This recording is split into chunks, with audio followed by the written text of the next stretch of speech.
നമ്മുടെ ഈ ചെക്കന് ഒരുപാട് പ്രത്യേകതയുള്ള ഒരു പയ്യനാട്ടോ.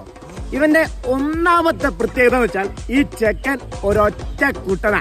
ഒറ്റ കുട്ടെന്ന് വെച്ചാൽ ഇവന്റെ അമ്മയ്ക്ക് ഏക പുത്രനാണത് ഈ ചെറുക്കൻ. ഞമ്മക്കും അല്ലേ? അതേപോലെ തന്നെ വേറൊരു പ്രത്യേകത ഞാൻ കാണിച്ചു തരട്ടെ നിങ്ങൾക്ക്. ഈ ചെക്കന് വാലില്ലാട്ടോ, കുറച്ചേ ഉള്ളൂ. സംഭവം എന്താ വെച്ചാല് കുറച്ച് ചെറുപ്പത്തില് ഇവന്റെ അമ്മ ഒന്ന് കയറി ചവിട്ടിയതാട്ടോ അറിയാണ്ട്. അങ്ങനെ ഇവന്റെ വാലൊക്കെ പോയി. പക്ഷെ അതൊന്നും ആശാനെ തടയാനുള്ള കാരണങ്ങളൊന്നുമല്ല. ഇവനാള് ഭയങ്കര ഉഷാറാ. ആശാന്റെ കുറച്ചും കൂടി വെള്ള കളറാ. ഇവന്റെ ബോഡിയൊക്കെ കണ്ടറിയാം. 5 മിനിറ്റ്, പ്രത്യേകിച്ച് മഴയായതുകൊണ്ട് 5 മിനിറ്റ് പുറത്തേക്ക് വിട്ട് കഴിഞ്ഞിട്ടുണ്ടെങ്കിൽ ഈ ചെക്കൻ പിന്നെ മഞ്ഞയായിട്ട് തിരിച്ച് കയറുള്ളൂ. അങ്ങനെ നമ്മുടെ ഈ ചെക്കന് നാളെ തിരുവനന്തപുരത്തേക്ക് പോവുകയാണ്. തിരുവനന്തപുരത്തായിരിക്കും